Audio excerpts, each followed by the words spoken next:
Fala galera, sejam muito bem-vindos a mais uma edição aqui do nosso podcast. Hoje a gente está com um tema muito interessante, ligado aí à saúde e bem-estar. Nós vamos trazer para vocês uma nova abordagem para tratamento de pacientes idosos com câncer. Então, se você tem interesse nesse assunto, por favor, se inscreva no nosso canal, deixe seu like e vem comigo! A minha convidada de hoje é a Carla Gitchoff. Eu vou ler o currículo dela aqui porque a mulher é poderosa, hein, gente? Ela é fisioterapeuta especializada em gerontologia clínica e social pela Unifesp, oncologia pelo Albert Einstein, fisioterapia em terapia intensiva pela Fisiocursos. Ela é docente, supervisora, coordenadora na Fisiocursos, Unip, Uniesp e Hospital Oswaldo Cruz. Fisioterapeuta intensivista do Hospital Santa Paula. Atendimento domiciliar e também é fundadora da equipe Balance. Gente, vamos nessa? Carla, seja muito bem-vinda a mais uma edição aqui do nosso podcast. A Carla já está aqui, hein, gente, com a gente falando sobre outros temas, mas hoje a gente vai falar de algo muito importante aí ligado à saúde.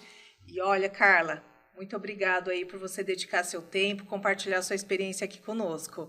Muito obrigada pelo convite, é um prazer estar aqui. Gente, olha, é um assunto delicado, mas eu acho que a gente está aqui para ajudar a ter informação e para facilitar, né, o dia a dia aí, porque informação nunca é demais, né? Então a gente já pede aí para você que conhece alguém nessa situação, compartilhe, né, esse conhecimento, essas dicas que a gente vai dar aqui hoje no canal, que está relacionado a pessoas idosas com câncer. Carla, então, conta pra gente como é que é um pouco, né, esse cenário, essa vida desse paciente, essa descoberta, né? Eu acho que a gente sofre um impacto. Estamos com câncer, né? O meu pai e minha mãe estão com câncer. E agora? O que eu faço? Como eu trato? Eu recordo assim, né, eu tenho uma experiência, né, minha mãe também teve um episódio disso e na hora, assim, foi um susto. Tipo, o que a gente vai fazer agora? Como é que a gente lida com essa situação, né? Muito delicada. Sim. Primeiramente, eu acho que as pessoas têm um tabu com a palavra câncer. Câncer é igual à morte. Câncer é igual a sofrimento. Exato. Mas, na vida, a gente não tem garantia de nada. A pessoa que tem um infarto fulminante, ela também morre. A pessoa que tem um aneurisma, ela também morre. Exato. O que acontece com o câncer, ou para muitas pessoas, aquela doença, porque eu não posso nem mencionar essa palavra, é porque a gente já viu em algum momento, seja na fila do banco, seja na nossa família, uma pessoa com diagnóstico dessa doença. Exato. Hoje em dia a gente tem dois cenários, o câncer, que tem a cura, e a gente tem o câncer metastático, que a gente vive com essa doença, né? O paciente ele vive com essa doença sem o diagnóstico de cura.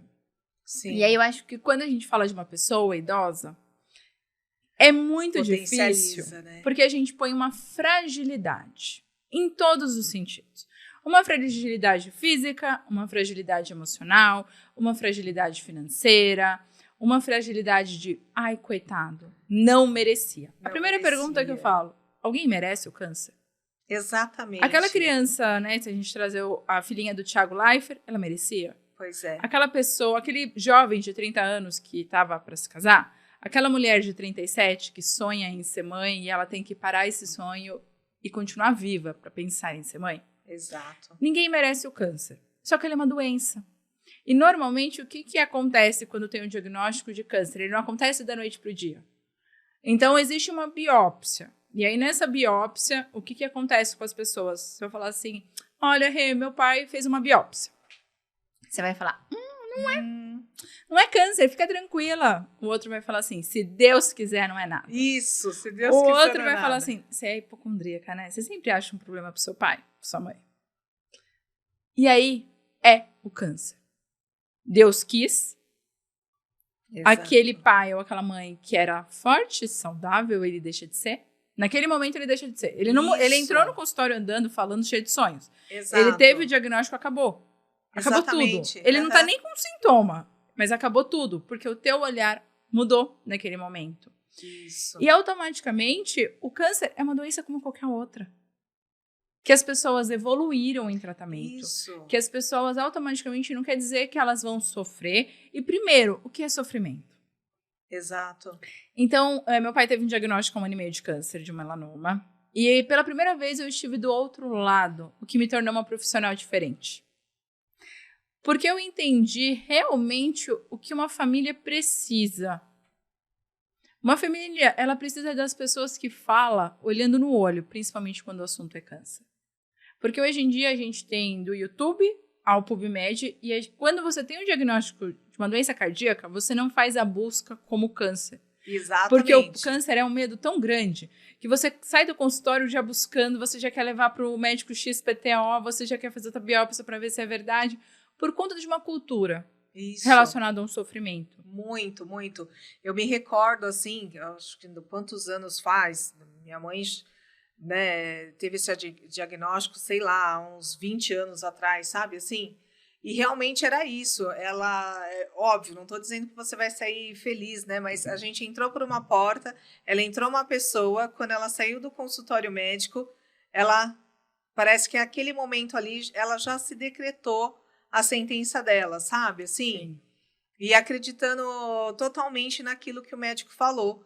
E nessa história toda foi totalmente diferente, assim, uma perspectiva super sinistra, vou dizer assim, que o médico reportou. No fundo, ela viveu outra. A gente não esperava que ela ia conseguir fazer muitas coisas com qualidade de vida e ela fez. Tudo isso que você falou. E, né, assim, a gente acreditou no profissional? Sim, mas, gente, parece que teve aquela semana, né? Acho que os primeiros 15 dias foi daquela queda do tipo, o que nós vamos fazer agora? E agora? Família toda abalada, entendeu? E depois a gente foi entrando nessa rotina, entendendo o tratamento, tudo. Isso, imagina, sei lá, 17 anos atrás, né, desse diagnóstico. Imagina hoje. Sim. Tem um avanço, né? Mas a gente ainda tem esse estigma. O estigma não mudou. Isso. Quando eu falo assim, fulano tá com câncer, a gente, putz, coitado. Não merecia. Agora? Não merecia. E aí, eu acho que entra uma coisa que não entra em outras doenças. O sentimento de pena. O sentimento de dó. Isso. E aí, eu já trabalhava na área de oncogeriatria. Eu já era coordenadora de uma pós de oncologia e cuidados paliativos. Quando, no dia de Natal, eu estava de plantão e meu pai falou assim pra mim, filha, olha isso aqui, minha pinta sangrou. E aí eu olhei e falei, você tem que ir no dermato. Carla, é véspera de Natal. E eu saí para um plantão, porque eu estava de plantão. Eu cheguei e conversei com uma amiga, ela falou assim, você sabe o que é isso, câncer de pele? Pinta não sangra. Eu falei, ai, não é, para com isso, para de ser maluca. Só que eu fiz meu pai marcar o dermatologista. Então, as pintas sangrou dia 24, dia 4 de janeiro ele estava dentro do dermatologista.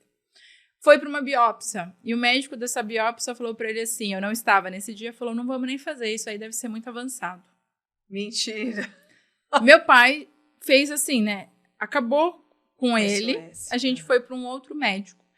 E foi aquele médico, quando ele abriu o consultório, assim, era um dermatologista, até então ninguém sabia o que era, não tinha feito a biópsia.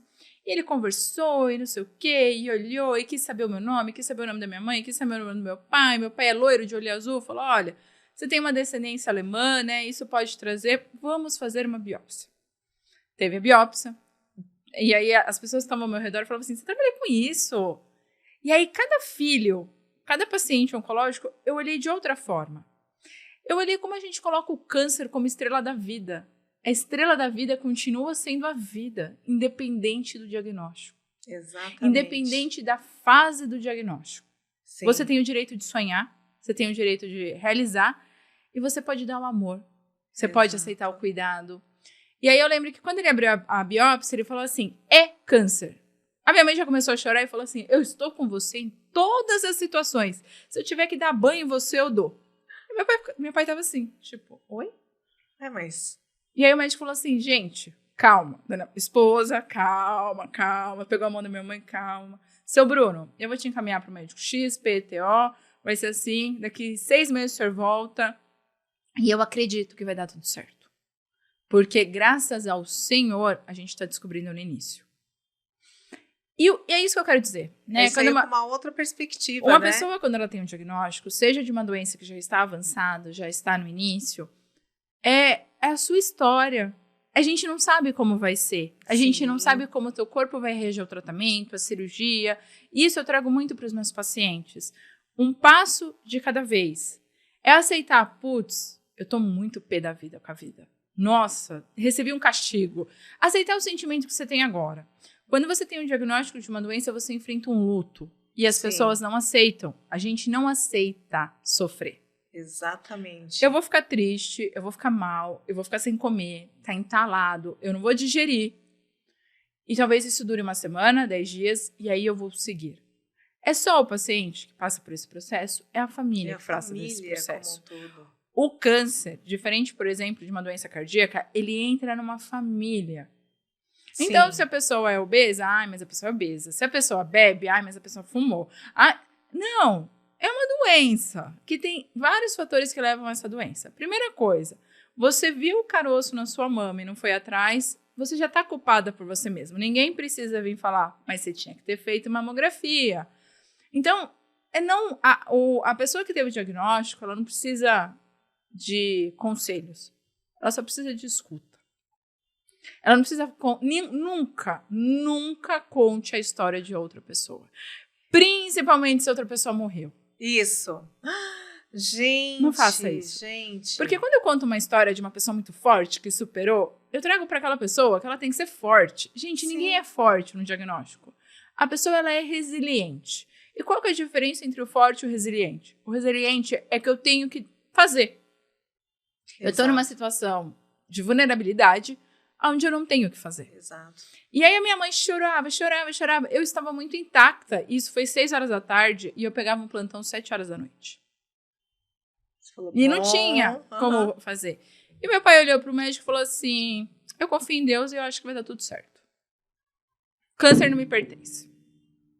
Falei, meu pai não entendeu, meu pai não escutou. Entendeu, né? Escutou. Entramos no elevador e aí uma coisa mudou.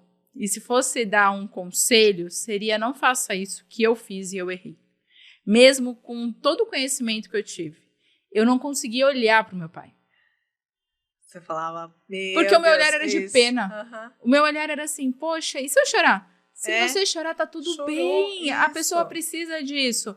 Ninguém precisa ser forte. Sim.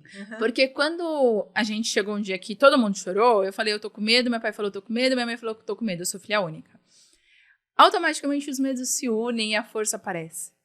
Quando só eu quero ser forte, chega uma hora que eu não sou forte. Não tem como. Somos pessoas, somos movidos de medos. Pai e mãe é pai e mãe, independente da situação. É as primeiras pessoas que você teve um vínculo.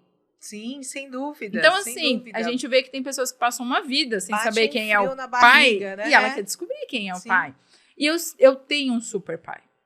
Olha só. O meu pai, se a gente entrar nas linguagens do amor, o meu pai não é o pai que fala te amo. Mas ele é o pai que faz o café. Que demonstra, né? Que demonstra. Você fala assim, gente do céu, cada coisa que ele faz... Ele demonstra o amor. E aí é importante a gente entender disso, porque ele não ia mostrar dor. Sim. Ele não ia mostrar o medo. Meu pai tem 67 anos, é aquela história que o homem tem que ser o chefe da família. Isso. E não é errado e não é certo, é só o jeito dele. E o meu medo era esse, do meu pai ser entregado, do meu pai não fazer, do meu pai ser frágil, do meu pai ser idoso. O meu medo era tão grande, eu dei o meu plantão. E aí eu lembro que quando eu saí do meu plantão, eu chorei muito. E eu falei assim, eu não vou dar conta disso sozinha. Eu não queria bater papo com Deus. Eu sou uma pessoa extremamente religiosa. Aquele dia, eu lembro que eu saí do plantão e falei, Deus, mais tarde a gente conversa. Isso. Hoje eu não posso conversar. Agora não. Eu não posso conversar. Porque vinha a frase daquelas pessoas, se Deus quiser, não vai ser nada. E eu faço terapia, e minha terapeuta no dia seguinte, eu mandei um áudio, mandei 2, escrevi, eu surtei com ela. E aí ela virou pra mim e falou assim, por que você não pode surtar com a vida? Sim. Aí eu falei assim, eu não posso ser a filha chata, porque sou mulher. Sou filha única. 30 anos, moro com os meus pais, não tenho filhos e sou profissional da saúde. Todo mundo vai me odiar. Ela falou assim, e daí? Isso. E daí? Você tem que fazer o que você acha que você tem que fazer. Você tem que acompanhar no que você acha que você tem que acompanhar. Se você não quiser acompanhar em nada, você não tem que acompanhar em nada. E fora que as pessoas, assim, né, pela minha experiência, assim, elas só falam, mas elas não se envolvem. Sim. Entendeu? Quem vai abraçar essa causa... é você lógico, né? Se você estiver disposta para aquilo, é você e você. Sim. Então, o que as pessoas estão pensando naquele momento, ela não faz diferença nenhuma. Não. Pelo menos assim, na minha experiência, óbvio, cada um tem sua experiência aí. Se quiser, coloca aqui nos comentários como foi para você também. Isso é super importante, até para a gente conhecer histórias e compartilhar experiências. Então, assim, para mim não interessava. Quando você falou das pessoas chegarem lá e falar assim, conheço fulano, minha mãe tinha um comércio. E, nossa, e quando as pessoas a viam nessa situação tal, né? Porque quando começa o tratamento, a pessoa magra, né? Cabelo cai, tudo, essa história também que a gente já sabe. Ai, fulano, e você sabia que fulano morreu? Olha, teve um dia que alguém me pegou virada. É que é fácil, não está muito difícil, não. Eu falei assim, a pessoa começou a falar, eu conheço uma pessoa, eu já parei pessoa. Falei, se o fim dessa história for ruim, minha mãe não precisa saber. Depois minha mãe, né, que comércio, tem que saber lidar com aquelas coisas todas, ela, como você foi grossa com a pessoa. Não, né, não precisa, ela não precisa saber que alguém morreu de câncer, ela não precisa saber, porque a gente já sabe, né, o cenário, a doença em si, ela já carrega esse peso. Carrega esse peso. Ponto. Isso, então você não precisa pôr mais carga na pessoa. Né? Sim.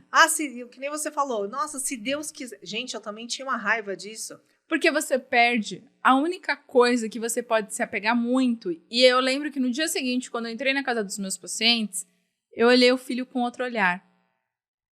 Eu olhei que aquela filha, que às vezes que pega no pé, não sei o quê, ela tá com medo de perder. Porque automaticamente parece isso, né? Isso. E a minha terapeuta, ela falou muito isso. Você não perdeu o seu pai, tá? Teu pai tá aqui. Você não perdeu. Exato. Ele só teve um diagnóstico que poderia ser de uma pneumonia, que poderia ser de uma doença cardíaca, de um DPOC, poderia ser de qualquer outra doença. E o meu pai, muito assim, vou fazer os exames, vou fazer o check-up. E aí, na minha religião, entravam assim, Deus existe, porque ele tá tão bem. Meu pai tava, não é que ele tava animado, ele tava diferente. Parece que era assim, essa vida aqui é minha. E não importa o que vai acontecer, eu gosto de estar aqui. Meu pai sempre deixou isso muito claro. E aí eu lembro que eu falava assim pra todo mundo, eu confio na equipe que tá cuidando do meu pai. Eu confio na equipe que tá cuidando do meu pai. Porque eu tenho famílias que confiam no que eu faço. Então é meio que uma troca. Exato. E muitas vezes eu pego pesado com a família. Falo assim, deixa eu viver. Deixa sua mãe na cozinha. Ela pode ir na cozinha. Ela só tem uma doença que chama câncer. Mas ela pode ir na cozinha, ela pode lavar louça, ela pode continuar sendo sua mãe. Ela pode continuar sendo vó. Ela pode continuar costurando. Porque quando você tem esse diagnóstico, parece que você quer pegar uma bolha e colocar a pessoa lá dentro para não acontecer nada. Para ela não espirrar, para ela não tomar friagem, para ninguém falar nada. Então você fica ali, tem uma conversa, você tá aqui, assim, tomando conta. Para ver, para proteger. Para proteger, porque você fala assim, ela já tá sofrendo. E como é que é essa receptividade, né? Porque no dia a dia você lida com isso, né? Eu sempre lido mostrando essa frase. Qual que é a queixa principal da senhora? Ela fala assim, eu tenho um câncer. Não, isso eu não quero saber. Câncer não me interessa. Eu quero saber o que a senhora tem vontade. Eu tenho vontade de ir no mercado. É isso que é a fisioterapia. O câncer, para mim, ele é um detalhe, mas ele não tira quem é a pessoa. Claro, ele traz muitos comprometimentos, muitas vezes físico. Sim. Mas eu quero saber como aquela pessoa está sentindo. Eu quero saber o que ela gosta. Eu quero saber se ela tá com raiva mesmo. Sim, ela precisa ficar uma semana sem fazer fisioterapia. Ela foi no médico, teve um diagnóstico oncológico, a quimio não deu a resposta que ela queria, eu vou chegar falando, Dona Maria, vamos caminhar, senta e levanta, estica... Não! A Dona Maria, com 80 anos, ela tá muito brava com tudo isso. Sem dúvida. E respeitar. Talvez o grande lance é o respeitar. É entender que para aquele pai, aquela doença muitas vezes pesa. Para aquele filho, é difícil largar tudo da vida e viver com aquela doença. Exato. É difícil escutar histórias disso no trabalho, é difícil o chefe entender, é difícil explicar para o filho de 5 anos que o vovô não pode mais ficar 30 dias seguidos com ele porque o vovô vai estar fazendo um tratamento. Sim. É difícil. E quando eu mostro muita coisa isso para gerenciar, né? Para a família, envolve sentimento, né? Envolve medo, envolve sentimento, envolve dinheiro. Envolve dinheiro. Tem esse ponto, né, gente? Envolve muito dinheiro. Muito dinheiro. E aí eu tinha noção do que era isso. Mas eu entendi, quando foi isso, meu pai passou por uma cirurgia e quando a gente saiu do hospital, eu tava com ele, eu falei pra ele assim, ó, eu não sou físio aqui, eu sou filha. Mas, não, eu sou filha, você não vai mencionar em momento nenhum que eu sou físio. Sabe por quê? Eu não precisava dar carteirada em ninguém. Eu só era filha, eu não queria saber o nome da medicação, eu não queria saber como tava o ponto. Não, eu queria saber como tava meu pai. Isso mesmo. Porque se eu fosse desconfiar daquelas pessoas, automaticamente eu não ia fazer o meu papel de ser filha. E eu mostro muito isso para a família e mostro também que tá tudo bem.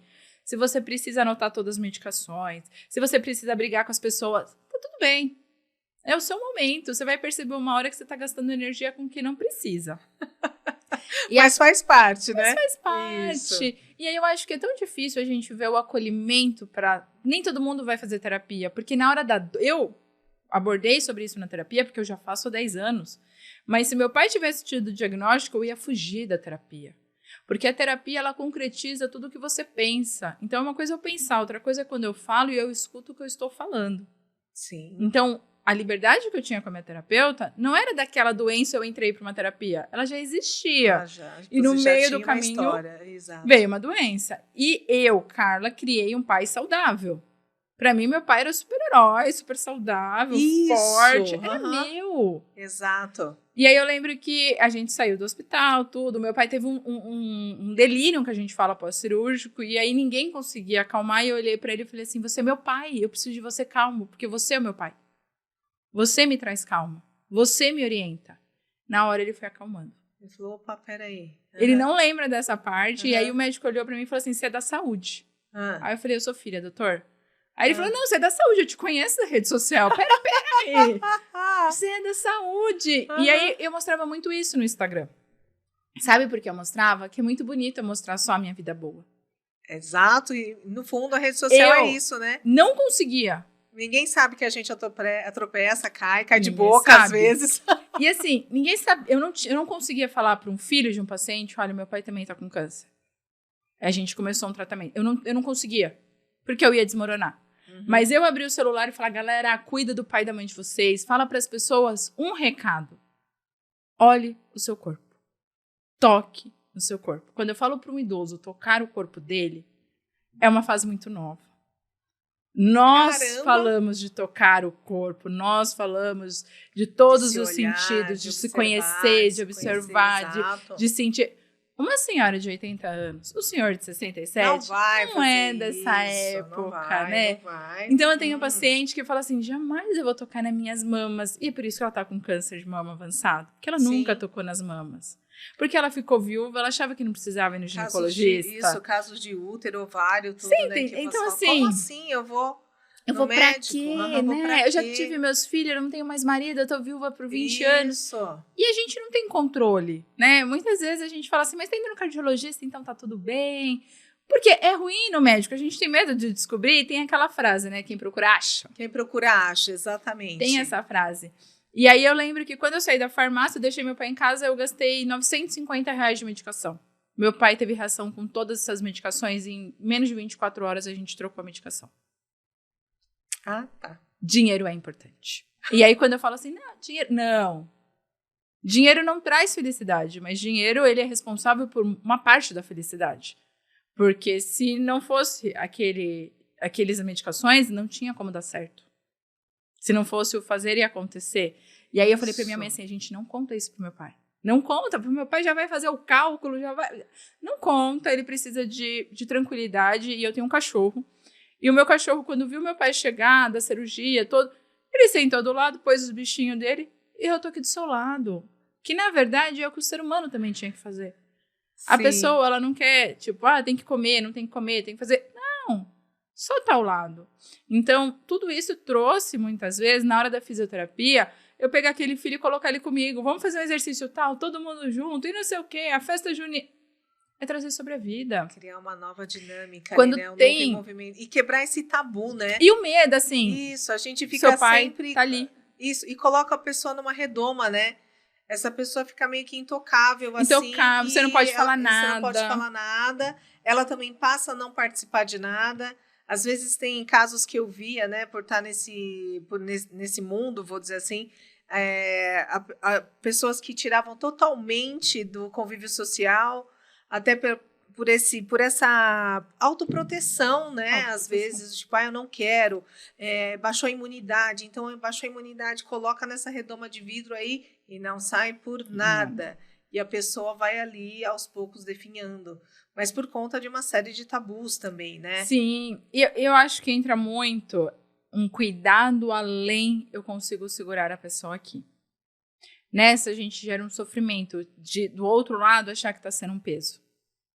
Então, quando a gente para de olhar só para esse câncer, e esse remédio é um remédio, quando você descobre hipertensão, sou hipertensa, vou diminuir o sal, vou tomar, mesma coisa.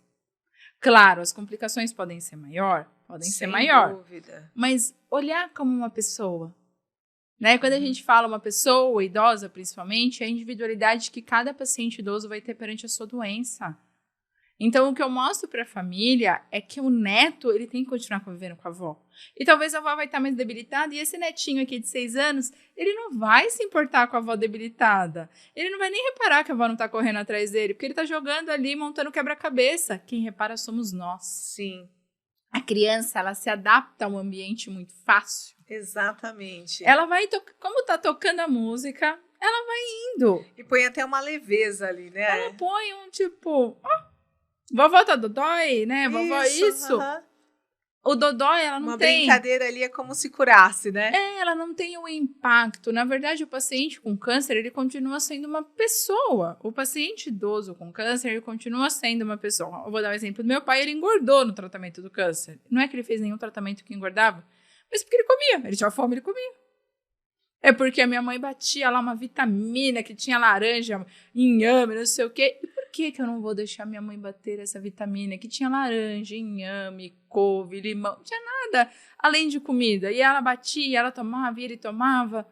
Sim. Por que eu vou mudar essa forma de amor, de parceria, de cuidado, que na época deles era um juramento lá na igreja que era eu estou do seu lado em qualquer situação. Exatamente. Em qual for o motivo, eu me ponho a estar aqui. E agora eu estou cuidando desse meu marido que está passando por uma fase difícil. E aí um dia minha mãe estava numa consulta e ela falou assim para o médico: o senhor não está mais casado? Aí o médico olhou assim: não, é que eu estava numa cirurgia. Ela falou: ai, graças a Deus, eu rezo muito pelo casamento do senhor.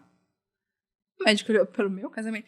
Porque se o senhor estiver bem com a sua esposa, com seus filhos, o senhor vai estudar mais, o senhor vai estar com a cabeça concentrada melhor, aqui. Isso. Olha como a visão do câncer é diferente para cada pessoa. Exatamente. E é a mesma coisa que eu faço. Tem família que eu chego, eles começam a falar várias coisas. Eu falo assim: vamos conversar de forma científica? Então tá bom, aqui tá os artigos.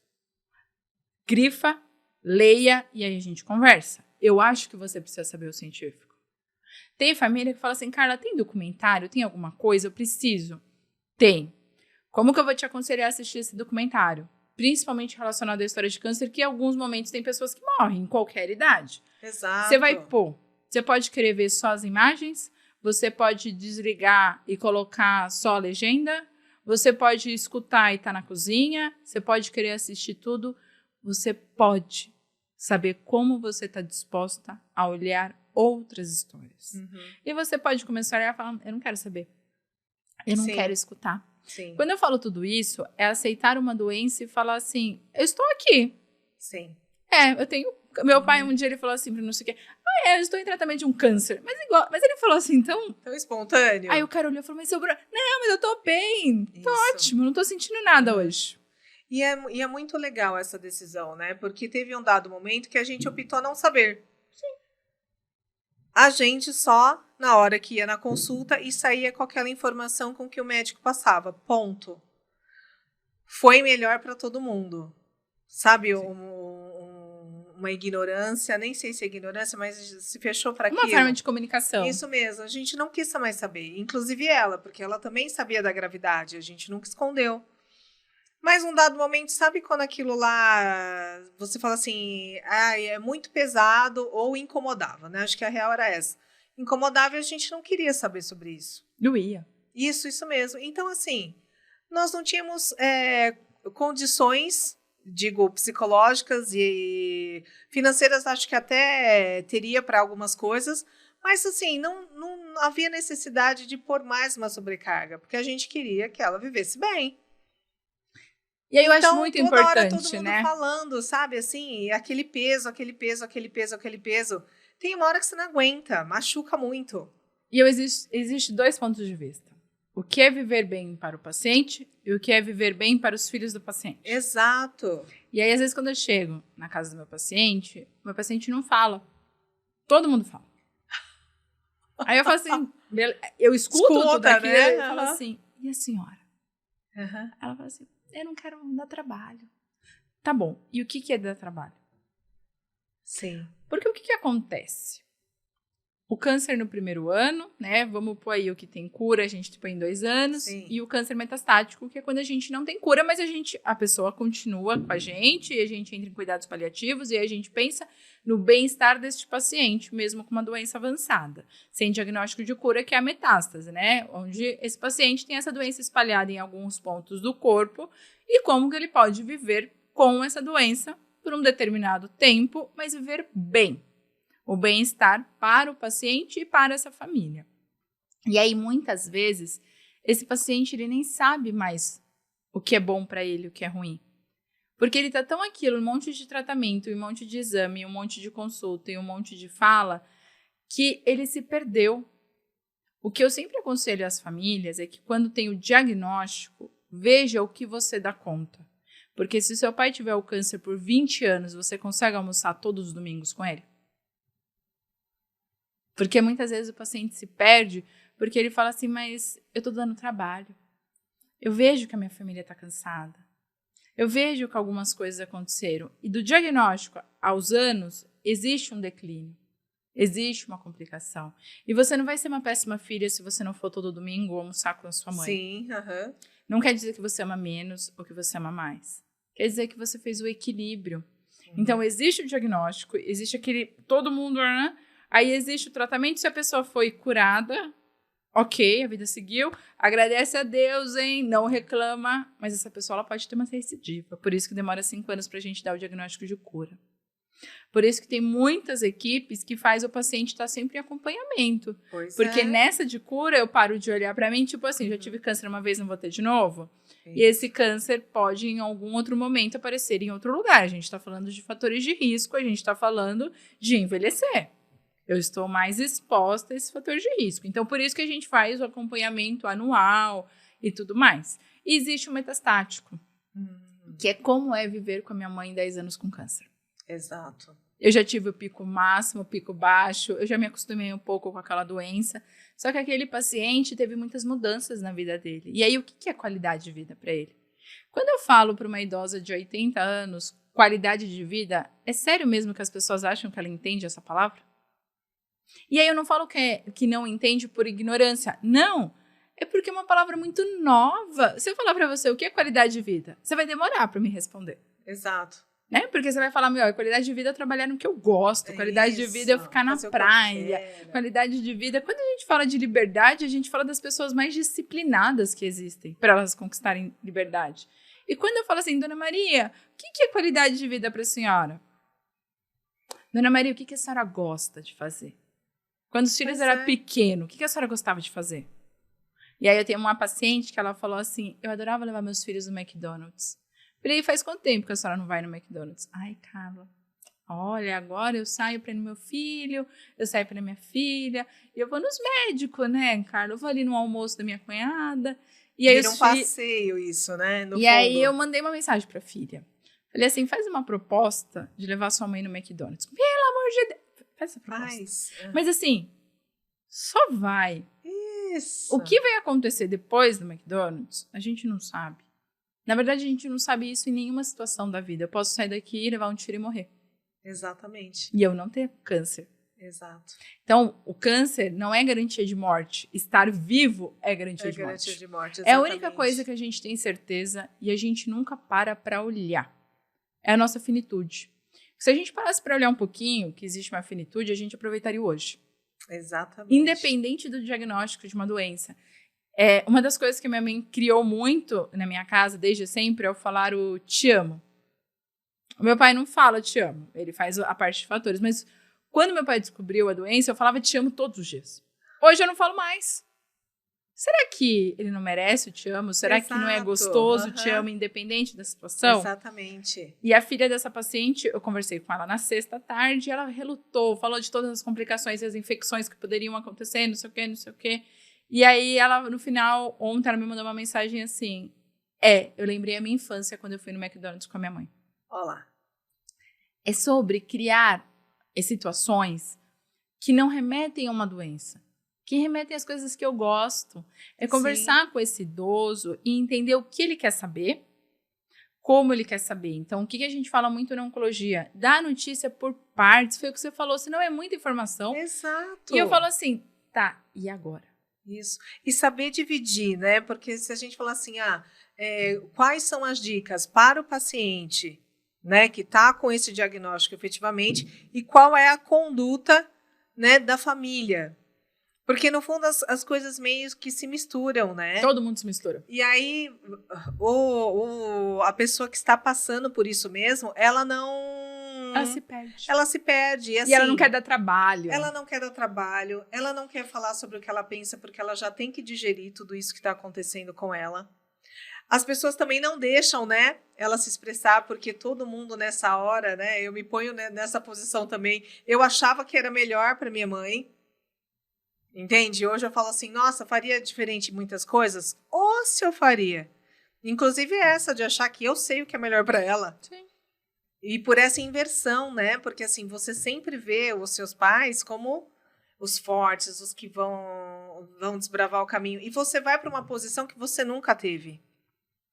Sim. Né? Tipo, meu Deus, então eu só tô nesse papel de filho que agora eu vou ajudar os meus pais e esse quadro sempre foi invertido. E se eu não der conta? E se eu não der conta? Exatamente. E se eu não der conta financeiramente? Se você não der conta financeiramente, você vai dar conta da situação atual. Isso. E se eu não der conta, né, na forma de amar, de cuidar, e se minha mãe estiver sofrendo, a gente sofre todos os dias. Todos os dias a gente enfrenta um luto. Ele é pequenininho, mas a gente enfrenta um luto de algo que a gente não fez, algo que a gente deixou para amanhã, alguém que a gente não ligou, pessoas que a gente não fez as pazes. Quando existe uma doença, tem pessoas que são fortes, tem pessoas que se apegam à religião e tem pessoas que elas ficam retrospectivas, elas não sabem lidar com a situação. E aí eu tenho um paciente que ele fala assim, eu não gosto da palavra câncer. Então a gente fala aquela doença. Hoje é o dia do médico daquela doença. Só que ninguém nunca tinha parado para entender que aquilo machuca ele. Sim. Só que não machuca na hora. Machuca no contexto. É entender que aquela filha que é super protetora, você pode olhar para ela e falar assim, você pode ir lá tomar um banho de 1 horinha. Eu sei que tá difícil para você cuidar. Porque tem momentos que é muito difícil, né? Quando faz a químio, que tem... Eu sei. Tem paciente que eu falo assim, coloca uma câmera, porque você vai estar lá no banho olhando o que tá acontecendo na fisioterapia. Mas você vai estar no banho. Sua mãe vai estar aqui. Você sabe que ela não vai levantar e pode cair. Nada pode acontecer. Eu tô aqui. Sim. Você pode abrir o chuveiro, tomar um banho, de vez em quando você vai olhar assim a câmera e falar, tá tudo bem. Tá tudo bem. É ok, ou você pode não ter, você pode ler um livro, você pode fazer algo para você 1 hora, que não quer dizer que você não está cuidando da sua mãe, que te deu tanto amor. E às vezes a pessoa também precisa desse espaço, né? E a precisa mãe desse também cuidado. quer uma trégua, né? A mãe também quer parar e falar assim, nossa, gente, agora é meu momento. Eu entrei numa casa uma vez que a filha falou assim, eu não deixo minha mãe dormir. Eu falei, como assim? Eu tenho medo dela morrer. Eu falei, mas e aí? Se ela não dormir, ela não vai morrer? Porque se você não deixar eu dormir, eu vou ficar bem nervosa com você. Ela falou, nossa, eu nunca parei pra pensar. E eu tô tão cansada. Eu falei, a gente não segura o outro porque a gente tá acordado. A gente não segura o outro com dinheiro. A gente não segura o outro com barganhas com Deus, né? Eu prometo isso pra ter aquilo. Na verdade, a vida tá aí. E a gente entender que em alguns momentos a gente tem medo de perder quem a gente ama também é importante para aquela pessoa, porque a gente dá também espaço para aquela pessoa, às vezes falar vontades que ela tem, desejos que ela tem, às vezes ela quer falar, putz, eu quero passar a minha casa para fulano, e ela nem vai morrer, não quer dizer que ela vai morrer daqui 1 mês, daqui 2, ou pode ser que sim, mas que ela tem algumas coisas que ela queira fazer, porque ela continua tendo uma identidade. Sim. Então a gente fala muito assim, qual é a queixa da minha paciente, né? Qual é a queixa da senhora ou do senhor? O que é não estar bem para o senhor? Exato. O que o senhor está buscando? Sim. E como está sendo?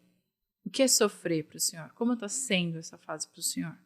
Tem paciente que fala assim, eu não gosto da quimio porque a cadeira é dura. Será que não tem como a gente levar um travesseiro do senhor? Sim. Será que não tem? Será que não? Sabe? Perante o que ele espera. O que o senhor espera de tratamento? Tem paciente que fala assim, eu nem sei qual que é o tratamento que eu estou fazendo, eu só vou tomando os remédios. Mas eu confio no meu médico. A confiança, ela não vem só com resultados bons. A confiança eu confio naquela equipe que ela está entregando o melhor que existe naquele momento. Claro, o ano que vem o tratamento vai ser muito diferente desse ano. Porque todos os dias a gente tem evidência e se a gente parar para pegar foi o Covid. No começo a gente entregava o que achava que era o melhor. Com os artigos saindo, a gente já sabia um caminho para trilhar. Mas não quer dizer que esse caminho me trouxe garantia de vida para todo mundo. Exatamente. E uma das coisas que eu sempre falo, né? Que às vezes eu tô com o paciente, aí teve ali o diagnóstico que esperava de cura e não teve a cura, né? A doença apareceu em outro lugar, ou fez uma cirurgia, viu que estava mais extenso. Cura não é garantia de vida. Poderia ser, mas não é 100%, porque na vida a gente não tem 100% de garantia. 100%, exato. E você pode ficar bravo. Uhum. Você pode ficar mal. Respeitar esse sentimento, né? Que vai acontecer em vários momentos. Essas partes. Nossa, em vários momentos. Muito. Quando a gente entra com o andador, e é a evolução daquela doença. Quando a gente participa que aquela quimio deu muito certo. Quando todos os meus pacientes, isso é meu. Eu ponho um post-it, tá tudo bem, não está tudo bem. E dou um sorvete de limão pra ele. Ali a gente começa uma parceria. Porque em alguns momentos o limão vai ser a única coisa que vai ficar um pouquinho no estômago dele, porque vai estar ruim, a boca vai estar ruim, a mão vai descascar. Pode ser que não aconteça nada, ou pode ser que isso aconteça. É o que eu sempre falo, tem os dois cenários, o que vai acontecer? Deus pertence. É uma frase muito sábia. E o post-it que tá tudo bem, não está tudo bem. Exatamente. Porque o tudo bem, ele pode ser tão diferente para várias pessoas. E tem dia que não vai estar mesmo. Exato. Porque não tem como fazer uma quimio e falar, não estou sentindo nada. Exato. Porque ela pode não dar ela pode não dar uma reação.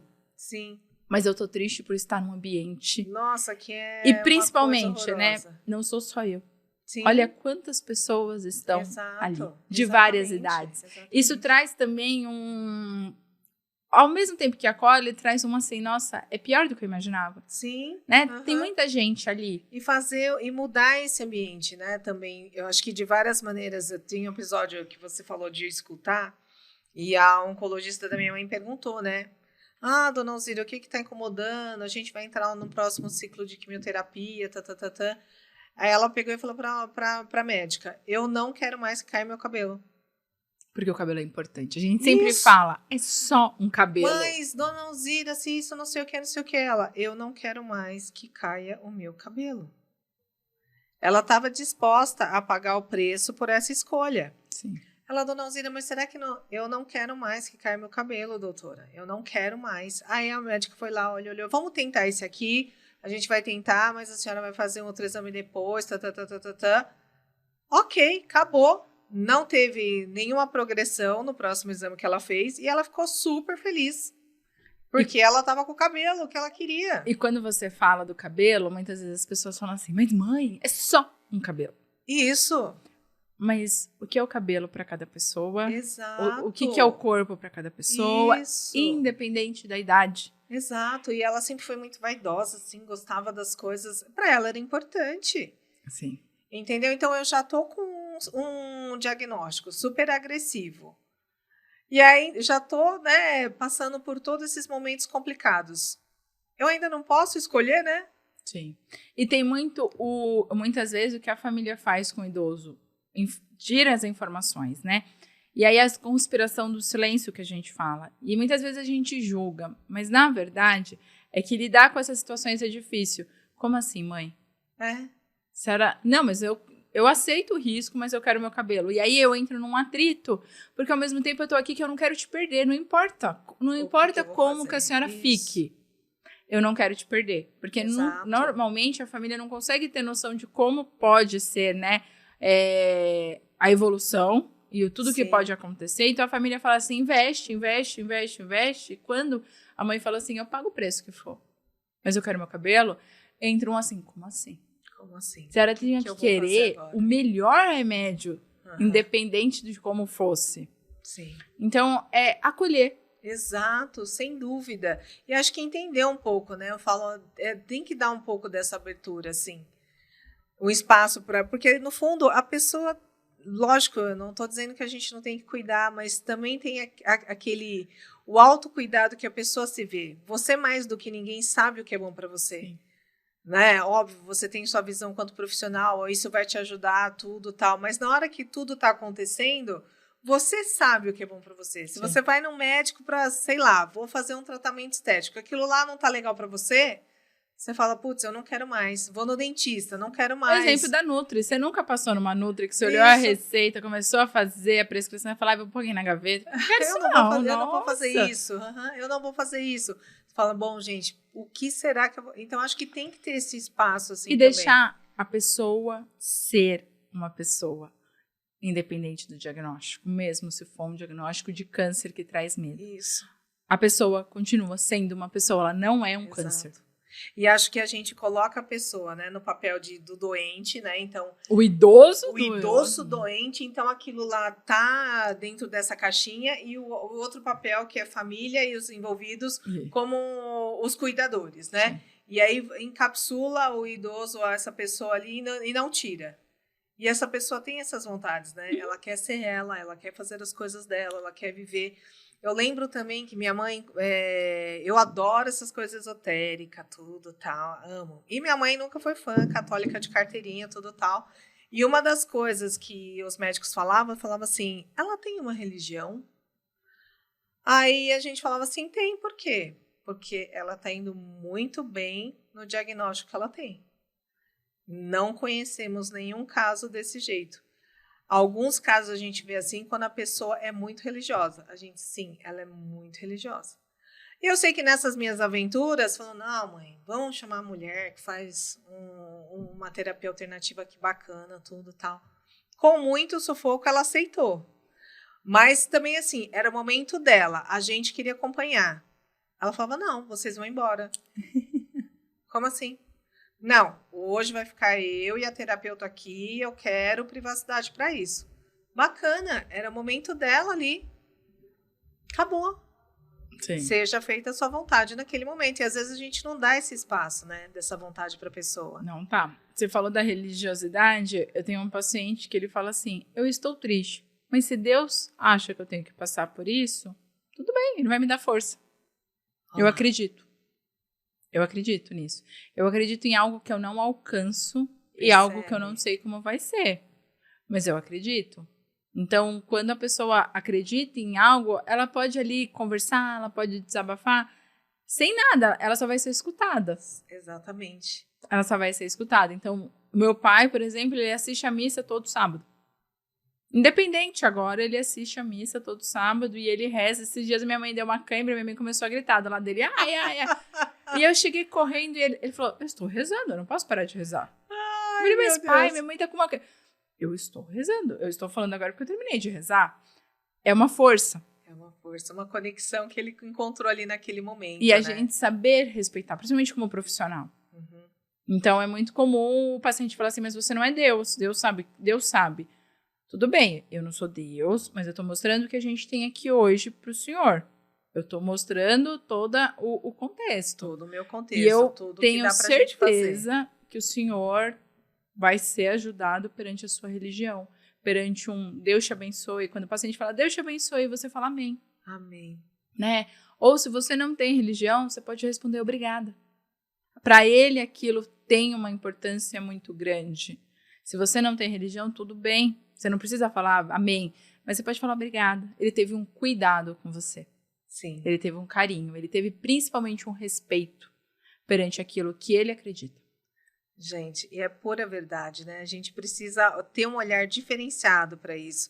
E até por conta de todos os avanços, né? Assim, muita coisa mudou, Muita coisa mudou. Hoje a gente tem uma evolução que um paciente com câncer não é mais como era antigamente. Óbvio, não estou desmerecendo a gravidade da doença, mas eu acho que hoje a gente tem uma evolução de tratamentos que a pessoa consegue ser mais ela, ser mais autônoma, né? Sim. Entende? Tem diversos tipos de terapia e aí o médico vai conduzir a terapia perante a performance do paciente. Exato. Né? Perante a condição financeira desse paciente, perante o que ele tem de convênio, como que ele é, se ele é do SUS. Então, existe tratamento perante a performance, não da sua idade somente. Por isso que a gente fala idade funcional, que é como está o paciente, e a idade cronológica, que é o que a gente tem. O que interessa pra gente, como está a função desse paciente. Sim. Por isso que é tão importante a gente fazer atividade física, independente se a gente está doente ou não. Pensando no contexto que envolve uma possível doença se um dia existir. E se não existir, como eu posso envelhecer bem? Como eu posso envelhecer bem? Nossa, gente, é um tema que a gente ficaria aqui falando por horas a fios, né, Cá? Porque tem muita abordagem, tem muitos detalhes. Então eu peço para vocês deixarem aí no comentário o que vocês acharam, quais foram as situações que vocês vivenciaram. Deixem mais dicas aqui também, né, para a galera que está assistindo a gente, porque sempre é uma experiência, né? Isso é muito particular, cada um tem uma vivência, como a Ká falou o tempo todo aqui, cada um tem uma história, né? Tá num contexto familiar, num contexto financeiro totalmente diferente. Então, vale a pena a gente saber aí como é que foi a sua história e como, né, soube lidar com essa situação delicada aí, seja com amigos, parentes, os pais, né? Entendeu? Então, deixa aí nos comentários para nós. Cá, vou deixar aqui o seu contato também, então na descrição do vídeo aqui vai ter os contatos da Carla, que é essa super profissional que está aqui da área da saúde e que contribuiu com a gente aqui com a sua experiência, né, com as suas histórias. Tem mais alguma coisa que você quer, assim, finalizar para o público aí sobre esse tema? Se tem algum ponto, por favor, pode falar, fica à vontade. A estrela da vida nunca será o câncer, sempre será a vida, a pessoa, a história em qualquer região do Brasil ou do mundo. Olá, gente. É a pessoa, não é o câncer. É a pessoa, exatamente. Acho que a gente precisa ter um olhar diferenciado sobre isso, né? E olhar a vida como ela tem que ser vivida, né? Sem hoje. Isso, e sem esse peso, né? Porque a gente fala assim, câncer parece que assim, ó, Dona Morte. Sim, a talvez. figurinha tá ali, né? A gente precisa aprender no ao vivo. A vida acontece agora. Pois é. Hoje é importante, né? Esse momento é que tá valendo a pena. Hoje nunca mais volta. Se ele foi muito bom ou muito ruim. Então, melhor a gente viver hoje, né? O futuro a Deus pertence, o futuro pertence ao amanhã. Exato. E hoje foi o nosso dia aqui, né? Podendo trazer todo esse conteúdo. Então, agradeço aí sua participação. Muito obrigada. Quero ver com mais temas aqui para a gente poder conversar e trazer mais conhecimento aí para a galera. Muito obrigada por sua participação. Muito obrigada para você aí de casa que está assistindo a gente. Obrigada. Tchau, tchau. Tchau, gente.